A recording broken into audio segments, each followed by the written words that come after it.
Hello friends, Radhe Radhe. आपका अपने इस YouTube चैनल पर स्वागत है। दोस्तों, हिंदू संस्कृति में कई प्रकार के पौराणिक मान्यता को महत्व दिया गया है कि कई ऐसे पेड़ पौधे होते हैं जो कि काफ़ी शुभ माने गए हैं। कई ऐसे पेड़ पौधे हमारे जीवन में चल रही परेशानी को दूर कर देते हैं। खास बात यह है कि लोग पेड़ पौधों की बस पूजा नहीं करते बल्कि औषधि के रूप में भी प्रयोग करते हैं। ये कई प्रकार की बीमारी को ठीक करते हैं। पुराणों में भी कई प्रकार के पेड़ पौधों का उल्लेख है, जैसे कि तुलसी का पौधा, पीपल का पौधा। इसका बहुत ही ज़्यादा आध्यात्मिक महत्व होता है। दोस्तों, हम सब पीपल की पूजा क्यों करते हैं? हमें पीपल की पूजा क्यों करनी चाहिए? वट सावित्री की पूजा माता बहनें क्यों करती हैं? क्योंकि पेड़ पौधों में कुछ ऐसे अलौकिक चमत्कारिक शक्तियाँ होती हैं जिसके दम पर कुछ समय में अच्छे परिणाम मिलते हैं। तो आज मैं आपको नवरात्रि में ताबीज़ में भर करके जड़ पहन लेना ये बताऊंगी। देखिए, ये जो नवरात्रि का समय होता है, माँ नौ दुर्गा की कृपा प्राप्त करने का सबसे अच्छा समय माना गया है।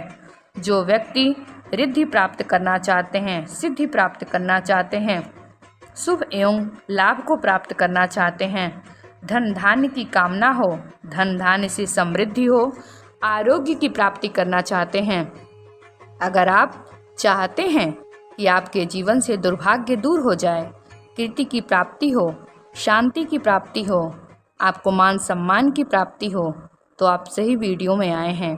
आपको कहीं भी जाने की ज़रूरत नहीं है। आज मैं नवरात्रि में धारण किए जाने वाली 5 जड़ के बारे में बताऊंगी। इन 5 जड़ में से कोई भी एक जड़ अवश्य धारण करना। जितने भी मैंने लाभ इस वीडियो में बताए हैं, वो सारे लाभ आपको ज़रूर मिलेंगे। पेड़ पौधों में बहुत ही ज़्यादा चमत्कारिक शक्तियाँ हैं।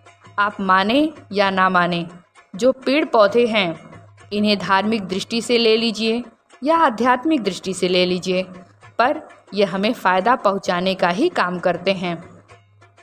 सर्वप्रथम तो आपको नवरात्रि के 9 दिन में इस पेड़ पौधे की जड़ को ले आना है।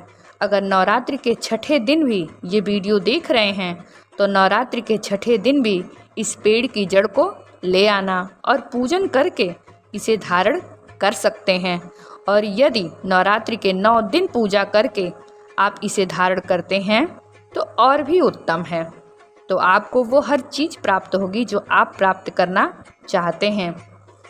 दोस्तों, महंगे रत्न पहनने की बजाय इन पेड़ पौधों की जड़ को धारण करते हैं तो उससे अच्छा आपको परिणाम मिलेगा।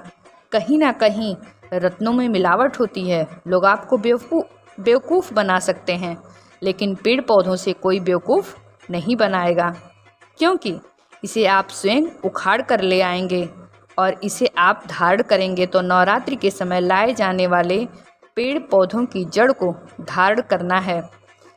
दोस्तों, सर्वप्रथम इस पेड़ पौधों की जड़ को लाने के बाद आपको क्या करना होता है?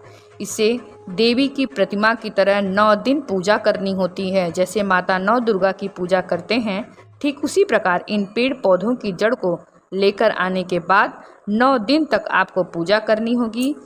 और 10वें दिन, जिस दिन विजयदशमी होती है, चांदी के ताबीज़ में भरकर पहनना होता है। अगर आपके पास सामर्थ्य नहीं है तो आप तांबे की ताबीज़ में भी भरकर पहन सकते हैं। तो आइए इस वीडियो में जानते हैं कि कौन सी चीज़ को हमें नवरात्रि के समय में कौन सी जड़ को ला करके धारण करना चाहिए। आगे की वीडियो देखने से पहले आपसे गुजारिश है कि अगर आपको ये वीडियो अच्छी लगी हो तो आप प्लीज़ लाइक करिएगा और चैनल को सब्सक्राइब ज़रूर करिएगा। दोस्तों, सबसे पहले तो चमेली की जड़ को लाना चाहिए। चमेली के फ़ायदे क्या हैं ये बताना चाहूँगी। चमेली की जड़ में दैवीय शक्तियाँ निहित रहती हैं। आपने देखा होगा, जो चमेली का तेल है वो हनुमान जी महाराज को समर्पित होता है। इसमें हनुमान जी महाराज की दैवीय शक्तियाँ रहती हैं। जो लोग माता लक्ष्मी की कृपा प्राप्त करना चाहते हैं, जो लोग मंत्रों को सिद्ध करना चाहते हैं, जो व्यक्ति आरोग्य रहना चाहते हैं, ऐसे व्यक्ति को चमेली की जड़ ला करके अवश्य धारण करना चाहिए। चमेली की जो जड़ है इसे नवरात्रि के पहले ले आना या नवरात्रि के टाइम भी ला सकते हैं और इसकी 9 दिन पूजा करके धारण करना है। और यदि 9 दिन पूजा नहीं कर पाए हैं तो 1 दिन भी पूजा करके इसे चांदी की ताबीज़ में धारण करना है। तो इससे दैवीय शक्ति की प्राप्ति होती है, अलौकिक शक्ति की प्राप्ति होती है, हनुमान जी महाराज की कृपा बनी रहती है। दूसरा पौधा लड़जीड़ा पौधा है। देखिए ये इस प्रकार का होता है। कई लोग इसे अपामार्ग भी बोलते हैं। इसे अपामार्ग क्यों बोलते हैं? क्योंकि इसके जो बीज होते हैं वो उल्टे तरफ होते हैं, ये सीधे नहीं रहते हैं। आप में से अधिकतर लोग बीज देखे होंगे फल के, वो सीधे होते हैं, लेकिन ये उल्टे होते हैं, इसलिए इसे अपामार्ग कहते हैं। अर्थात ये दुनिया से उल्टा चलता है। अपामार्ग का प्रयोग संत महात्मा लोग ज़्यादा करते हैं। अपामार्ग के बीज की खीर बनाकर संत महात्मा लोग खाते हैं। जो महात्मा साधना करते हैं उसे ये लोग खाते हैं। तो इसे आपको कब धारण करना चाहिए? नवरात्रि में 10वें दिन धारण करना होता है। इसे धारण करने के बाद ये शत्रु का नाश करता है। जो लोग वशीकरण करना चाहते हैं कि उन्हें देखकर लोग सम्मोहित हो जाएं और उनके चेहरे से नज़र ना हटाएं, तो ऐसे व्यक्ति को चिड़चिड़ा या अपामार्ग जरूर धारण करना चाहिए।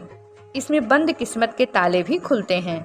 इसे पहनने के बाद जो 9 ग्रह है यदि वो पीड़ा दे रहे हैं तो पीड़ा देना बंद कर देते हैं, स्थिर हो जाते हैं। तीसरा पौधा है बरगद की जटा। आध्यात्मिक दृष्टि से बहुत पवित्र है और हमें सिद्ध। हिंदू धर्म में बरगद को देव वृक्ष माना जाता है। देव वृक्ष क्यों कहा जाता है?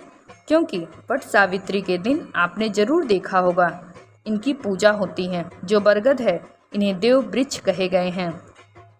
इसमें समस्त देवी देवताओं की शक्ति समाहित होती है। जो बरगद का वृक्ष है उसमें पितृ का भी वास होता है। बरगद का वृक्ष भगवान शंकर का स्वरूप कहा गया है। तो अगर आप बंद किस्मत के ताले खोलना चाहते हैं, अपनी अध्यात्म उन्नति करना चाहते हैं, तो नवरात्रि में 9 दिन पूजा करने के बाद बरगद की जटें अवश्य धारण करें। बरगद की जटा धारण करने के बाद आपको 20 से 25 फायदे मिलते हैं। चौथा पौधा सफ़ेद मदार की जड़। सफ़ेद मदार की जड़ क्यों धारण करनी चाहिए? क्योंकि इसके जो फूल हैं वो भगवान गणेश जी के स्वरूप कहे गए हैं। जो 11.5 वर्ष पूर्व सफ़ेद मदार की जड़ होती है वो भगवान गणेश जी के सूंड की आकृति ले लेती है। आपने कई मंदिरों में देखा होगा मदार के गणेश जी बनाए जाते हैं। मदार के जो गणेश जी हैं इन्हें बहुत ही ज़्यादा फलकारी कहा गया है। ये तत्काल अपना फल प्रदान करते हैं। भगवान गणेश जी को रिद्धि सिद्धि के स्वामी कहे गए हैं।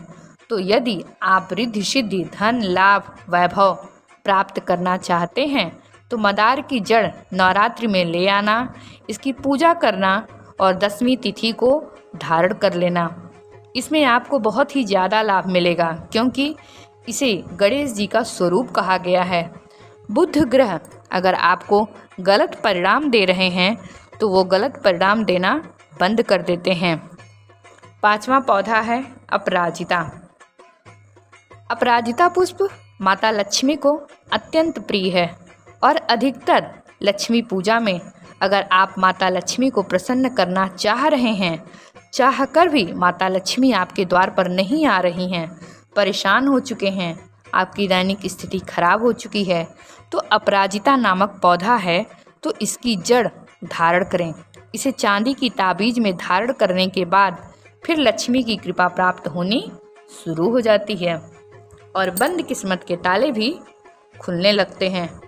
आप मानो या ना मानो, धर्म अपनी जगह है और जड़ी बूटियों की शक्तियाँ अपनी जगह है। यदि आप भगवान को मानते हैं, विश्वास करते हैं तो सब अच्छा होगा और अगर नहीं मानते हैं तो कुछ भी नहीं होगा।